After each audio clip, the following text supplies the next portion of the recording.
So we're going to add the milestone and continue. So here's where we actually are into the reply section. We've recorded some of the details of the message, and we're into reply. Now that we're in reply, we can do a couple of things. We can now delegate the message.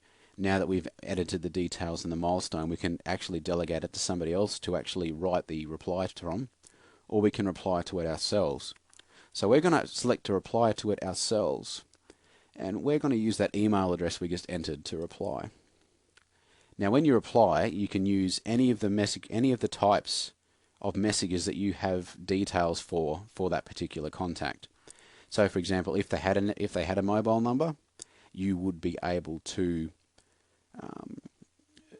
send an SMS if you had an SMS gateway set up. With an email address, you can send them an email.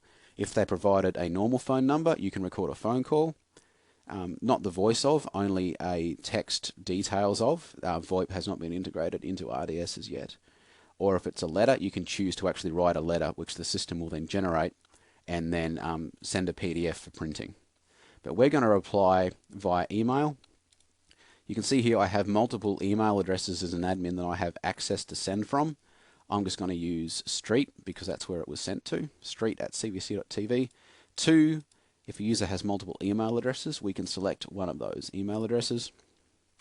I can choose to CC somebody if I wanted to CC a coordinator or somebody else. A subject, I can say well done, for example. I can then go ahead and type my message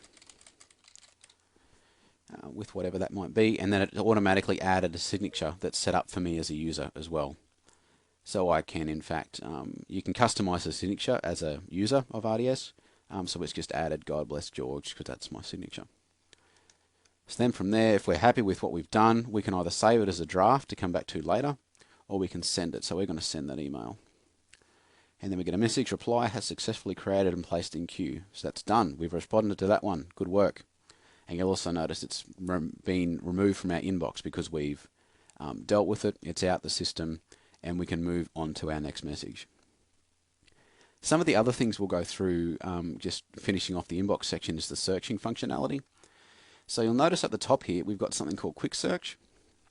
So what we're going to do is just, like, say we're looking for some street talk messages as a general overview that are in the inbox. We'll go street talk.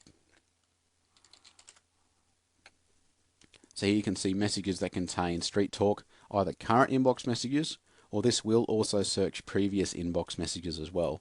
So we can go through our history a little bit that way. That's a very basic search. Or if I was looking for a name, I might look for Paul, for example. And this will go through my inbox and find any messages that anywhere in them contain Paul. So you can see here I've got some letters that contain Paul. There's a phone call that mentioned Paul. There's an SMS just there about Paul. That's a quick search way of doing things. You'll also notice down the bottom I actually have hundreds of results because there's multiple pages of results which I can browse through as well. The other way to search through your inbox, which is probably a lot more useful, is advanced search. So we'll jump into advanced search. Now, advanced search provides a way for us to give multiple search terms and combine them to our choosing to give us a list of results that we're looking for. So what we're going to do is we're going to match where the tech match, so that we're going to look for, we can specify a type of message we're looking for. So let's look for an email that was from somebody called Paul. And then we're going to add another search term. And then in this email, we're also looking for if it's an active contact. Because in RDS you can have, there's a concept of active and inactive contacts, kind of like a disabled, we haven't heard from this person for a while, so they're inactive. So I'm looking for an email from Paul that's currently an active contact. And then I can hit search. And that will go ahead and say, oh, I haven't found any results for that. Okay, well I know that I haven't got an email from Paul that's active in the last little while. But what I can do now, one of the cool features of the advanced search system right across RDS where it's implemented, is the save feature. So I can say, I know I'm going to get an email from Paul in the next little while. I'm going to save this search. So you hit save. Now I can call this emails from Paul. And now, as an admin, I have the option to also share this search with other members of my department. So they'll have access to it as well, but I'm not going to do that for the moment. I'm just going to hit save. So now you'll notice that that's been saved.